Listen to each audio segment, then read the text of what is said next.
خوتي خواتاتي اهلا وسهلا مرحبا بكم يا جماعة الخير مساء الخير عليكم زلف اللون والسلام عليكم j'espère que vous allez bien j'espère que vous vous portez bien.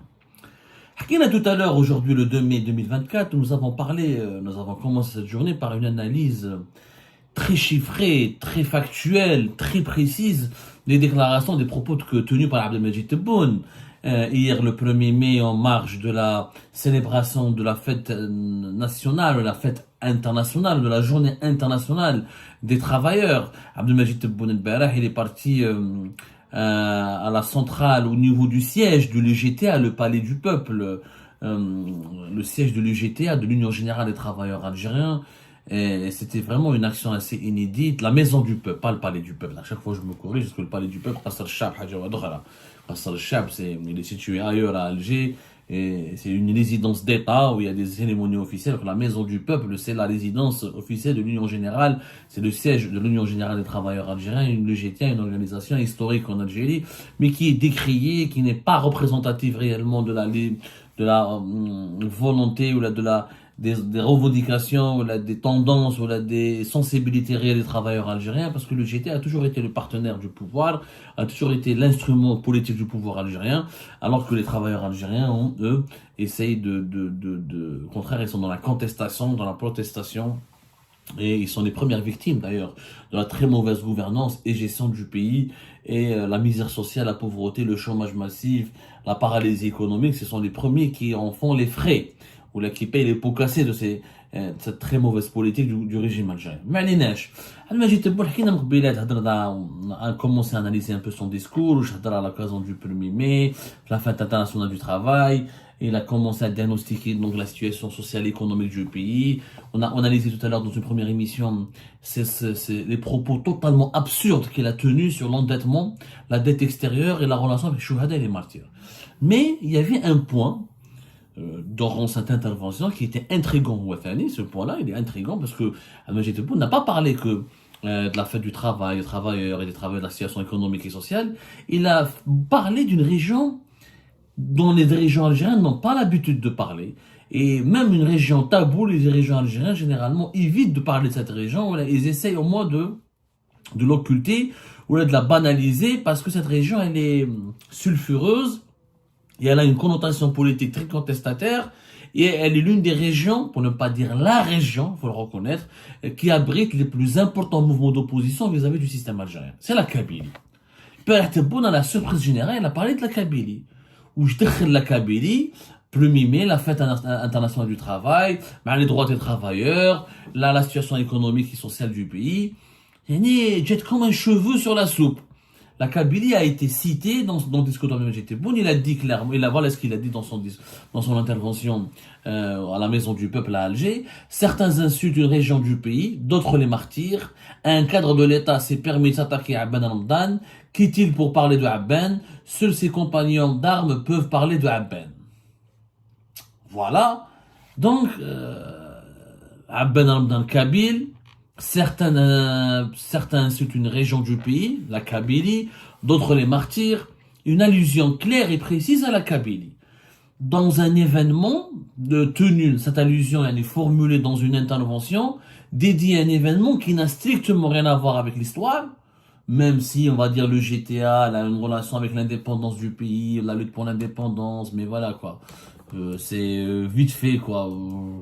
Et en tout cas, ça n'a rien à voir avec la ségrégation régionale, ou là, les inégalités entre les régions, ou là, le racisme, ou là, voilà.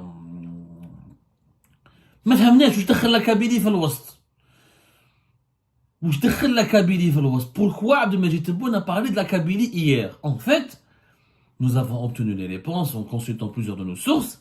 Abdelmajid Tebboune est en train de draguer et de séduire la Kabylie parce qu'il veut commencer sa campagne électorale pour son deuxième mandat par une visite importante à Tizi Ouzou. C'est sa visite en Kabylie à Tizi Ouzou qu'il espère transformer en rampe de lancement pour sa candidature pour le deuxième mandat. Abdelmajid Tebboune rêve d'une grande visite de terrain à Tizi Ouzou. Il veut avoir des bains de foule à Tizi Ouzou. Il espère qu'à Tizi Ouzou sera bien accueilli. Il veut une visite ultra médiatisée à Tizi Ouzou. Il fait de sa visite à Tizi Ouzou l'une de ses priorités actuelles et l'un de ses tremplins pour briguer le deuxième mandat. Et c'est pour cette raison qu'il a tenu des propos extrêmement favorables à la Kabylie parce que la fête à l'insulte à Ben Ramdan, vous l'avez oublié, elle avait suscité un énorme buzz et elle avait suscité beaucoup d'indignation en Kabylie. Pourquoi? Rappelez-vous que cette affaire, c'était en 2020. Il y avait un certain Rabah Dref qui était le directeur de la culture de la wilaya de Msila. Et on lui prête un lien de parenté mais l'ex-candidat aux élections présidentielles Azdi Mihoubi et l'ex-ministre de la culture à l'époque de Bouteflika, Azdi Mihoubi. Hada Rabah Dref, il a tenu des propos extrêmement graves contre Abban Ramdan. Au départ, Rabah Dref, il avait une dispute avec Béchir Derraïs, qui est un réalisateur algérien, le fameux réalisateur du fameux film Abban Ramdan, talentueux réalisateur algérien, intellectuel très engagé, un homme de grande valeur, Béchir Derraïs, que nous saluons, l'une des figures les plus respectées, les plus respectables de la scène culturelle algérienne. Il avait publié sur les réseaux sociaux une phrase extrêmement choquante. Il avait dit je vous ai combattu, je vous combattrai. Ce n'est pas parce que vous êtes Béchir Derraïs, mais pour une seule et unique raison, si vous êtes le prolongement du plus grand traître et agent de la révolution béni, qui est Abban Ramdan. Il a traité Abban Ramdan de traître. À l'époque, ça c'était en 2020. Ensuite, il a été suite à la polémique, il avait été arrêté. Il avait été placé en détention à la Bahdref le 14 janvier 2020. Il est resté en prison pendant 3 mois. Au départ, il avait été condamné le 22 mars 2020 à 6 mois de prison ferme. Ensuite, il a eu un procès en appel. Sa peine a été réduite à 3 mois de prison ferme et 3 mois avec sursis. Il avait été donc libéré vers la fin du mois d'avril, le 20 avril plus exactement. Voilà. Donc il est resté 3 mois en prison à cause de son dérapage et de ses propos extrêmement graves contre une des figures de la révolution algérienne, Abban Ramdan. Et Abdelmajid Tebboune a utilisé cet événement ou j'allais dire anecdote, c'est pas une anecdote quand même, cet incident ou cette polémique avec Abban Ramdan pour se rapprocher de la Kabylie, pour envoyer un message aux Kabyles. C'est que je vous aime les Kabyles, j'aime la Kabylie. Abban Ramdan, c'est l'un des héros d'origine kabyle de la révolution algérienne. Donc c'était, pour Abdelmajid Tebboune, c'est l'occasion ou jamais de envoyer un message positif à la Kabylie, sachant que la Kabylie, comme en 2019, a été l'une des premières régions, pour ne pas dire la première région, avec Renchla, à avoir donné naissance au Hirak de 2019. Donc la Kabylie, région contestataire, région traditionnellement la plus politisée, la plus engagée, foyer du LCD, du FFS, de plusieurs syndicats autonomes, de plusieurs mouvements culturels, de plusieurs mouvements de la société civile. Donc, pour lui, la Kabylie, elle est à juste titre, il a bien fait d'essayer de séduire la Kabylie, parce que la Kabylie est l'une des clés de la prochaine élection présidentielle. Si la Kabylie reste calme, l'Algérie sera calme, et l'élection pourrait se dérouler dans de bonnes conditions.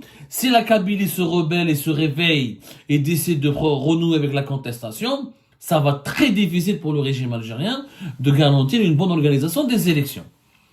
La Kabylie, je suis algérois, j'ai vécu à Alger, je suis d'origine kabyle comme énormément de personnes qui sont nées à Alger, mais c'est pas parce que je suis d'origine kabyle que je le dis, mais il y a des caractéristiques sociologiques, politiques et culturelles qui distinguent la Kabylie des autres régions en raison des traditions politiques, du parcours de la région, du niveau d'instruction de la population de cette région, de l'importance de la diaspora algérienne issue de la Kabylie qui est à l'étranger et qui est aussi très politisée.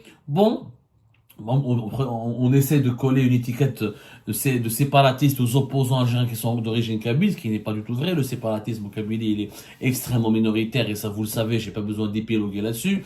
Quand même, les Kabyles, ça reste c'est pas une minorité, l'une des composantes majoritaires de la population algérienne.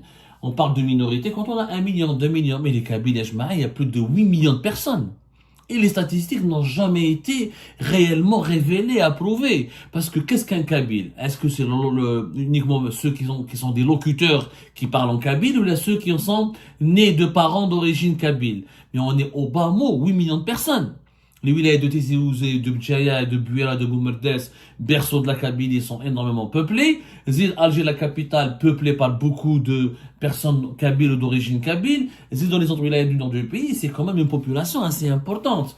Et sur le plan électoral, ça peut être la Kabylie est une bombe à retardement. شفناها في 2019 خرات الحراك قال لك كان concrètement de خراطه ما نكذبوش على روحتينا دونك ce qui s'est passé à Kharata en 2019 c'est ce qui a fait chuter le régime de Bouteflika. La Kabylie elle est crainte. Le régime algérien essaie ou de la ou à la fois de la domestiquer, de la violenter et de la séduire en même temps. Abdelmajid Tebboune Jmaïa, ce que vous devez savoir, c'est que ça fait 3 reprises que sa visite au Tizi Ouzou a été reportée. Sa première visite était prévue vers le 23 décembre 2023. Ça a été reporté قال لك نديروها في يناير. يناير la dernière fois, في l'Algérie 2024, يناير c'était le 12 janvier. Ensuite, ça a été reporté حبوا يديروها في la fête de la victoire. Eid al-Nasr en Algérie. C'était normalement le 19 mars 2023, 2024. 3 reprises reportées. Et Abdelmajid Tebboune, à Tizi Ouzou, il a des réalisations importantes à inaugurer, notamment le nouveau stade de Tizi Ouzou, qui est l'un des plus beaux stades et parmi les plus coûteux de ce qui a été réalisé en Algérie durant ces 20 dernières années. Et Abdelmajid Tebboune veut l'inaugurer, comme il a inauguré celui de Stade à Berraqi, sauf que voilà, on oublie souvent de dire que le stade de Tizi Ouzou, ça a été réalisé par le régime Bouteflika. Oui, il y a les Haddad, le groupe TRHB, il y a eu pas mal de corruption, il a coûté énormément cher. Ou le stade de Tizi Ouzou, il y a eu des détournements, effectivement. وحكيناها الحكاية ونعرفوها وما على باليش. Ok, le problème n'est pas là. Mais qu'on le veuille ou non. D'ailleurs, il devrait porter le nom de Hossein Aït Ahmed. La décision a été, a été prise, mais bon, elle n'a pas été encore, on va dire, officiellement actée, mais c'est l'un des bijoux de l'Algérie.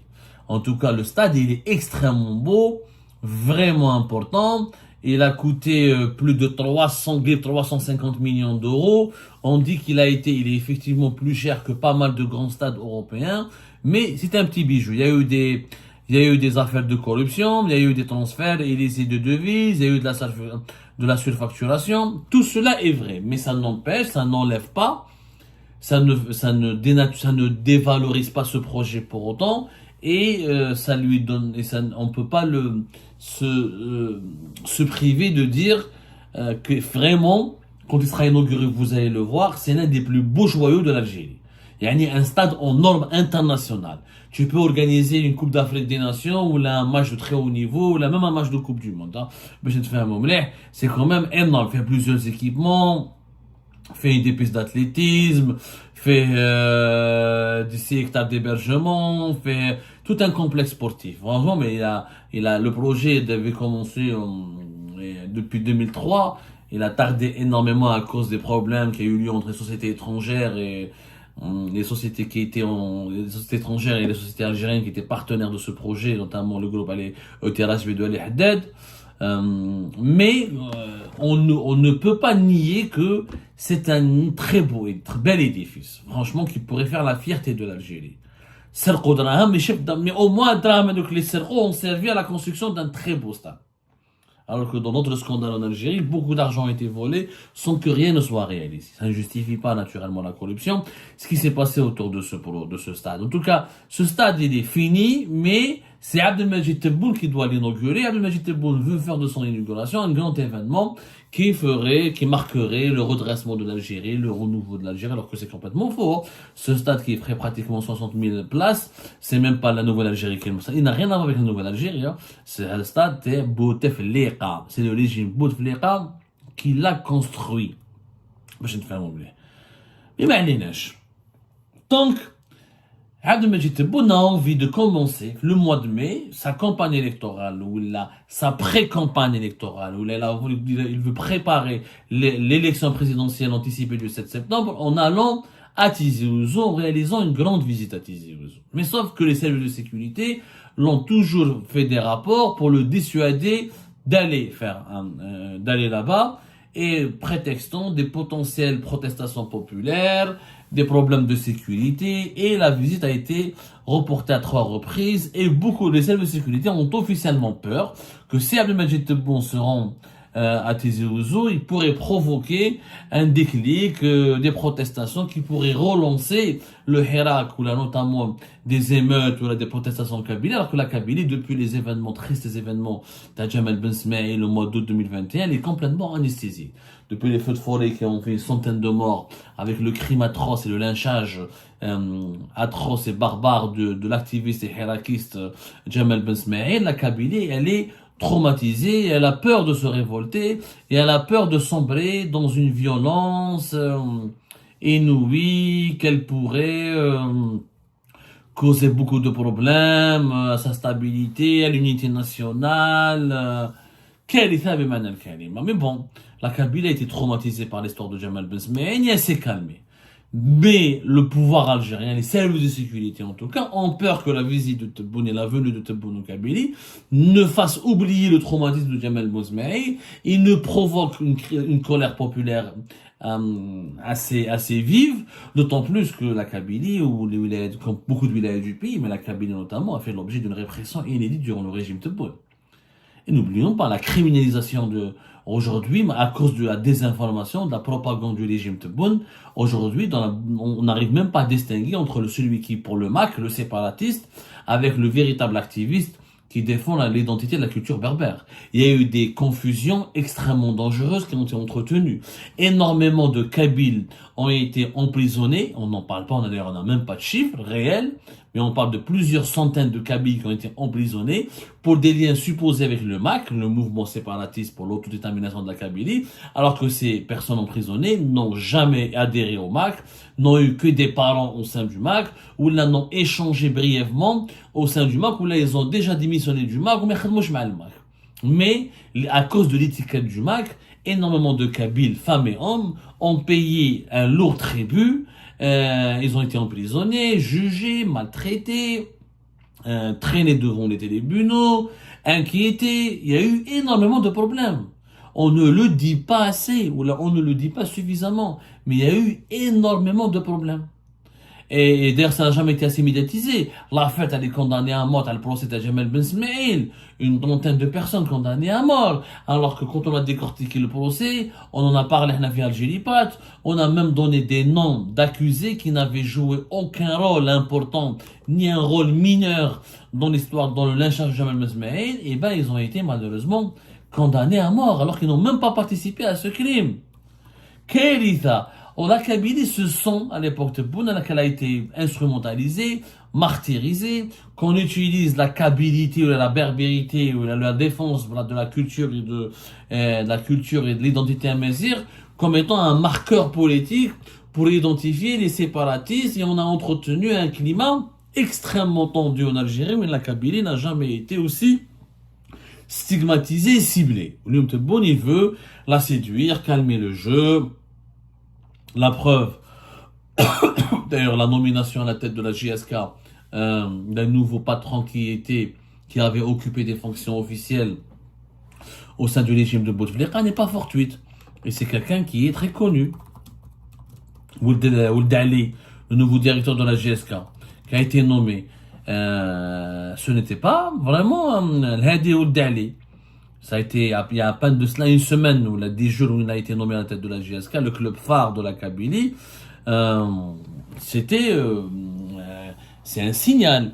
Hadi Ould Ali, il a dirigé la campagne électorale de Abdelaziz Bouteflika lors de son 4e mandat en Tizi Ouzou. C'est quelqu'un qui a beaucoup de réseaux à Tizi Ouzou, quelqu'un qui est respecté, quand il appartient à une famille, il y a un réseau de personnes influentes et respectées et populaire en Kabylie. Donc il y a eu plusieurs signaux où le régime Tebboune essaye de se réconcilier avec la Kabylie, de faire oublier à la Kabylie le poids de la répression, de la stigmatisation, de la persécution, pour essayer d'écrire une nouvelle page avec la Kabylie, surtout pour contenir une protestation en Kabylie. Et Abdelmajid Tebboune, symboliquement, il a besoin de réussir sa visite en Kabylie. Ça fait très longtemps qu'un président de la République n'est pas parti en Kabylie. Je ne me souviens pas quand est-ce que c'était Abdelaziz Bouteflika, mais je pense qu'il était en campagne électorale lorsqu'il a fait la Kabylie. Ça fait très longtemps qu'un président de la République n'a pas été en Kabylie. Et très très longtemps. Il a été le jeudi 2 septembre 1999 à Tizi Ouzou. Il a été mal accueilli à Tizi Ouzou, etc. C'était très compliqué, vraiment très compliqué de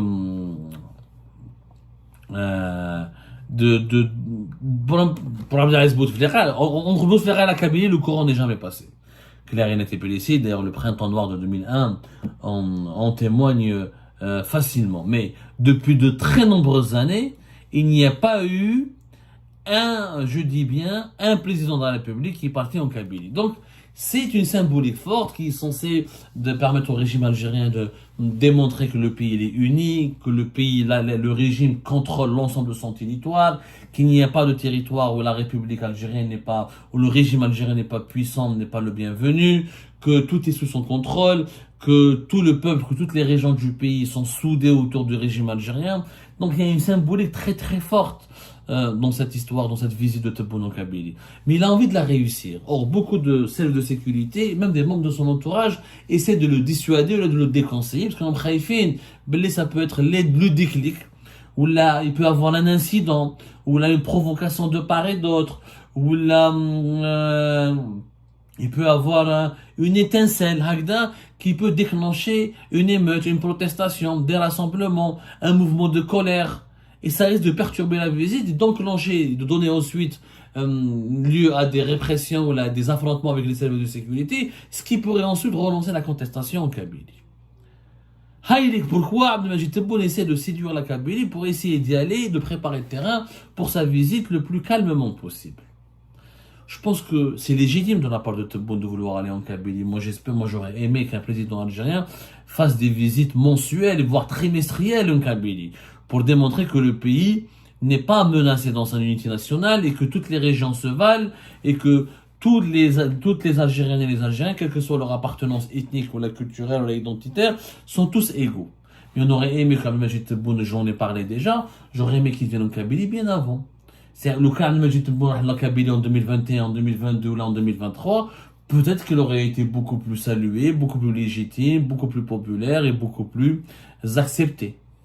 Mais maintenant, je crois, utiliser la Kabylie encore une fois comme un tremplin pour son deuxième mandat, ça peut heurter, ça peut provoquer de l'exaspération, de la colère, ça peut décevoir et ça peut aussi provoquer des tensions. Donc il faut faire très attention et je pense qu'il faut suivre de près ce dossier de la visite de Abdelmajid Tebboune bientôt à Tizi Ouzou. La date n'a pas été encore fixée, mais Tebboune souhaite y aller au mois de mai pour commencer à installer sa campagne ou son pré-campagne pour les prochaines élections présidentielles anticipées du 7 septembre 2024.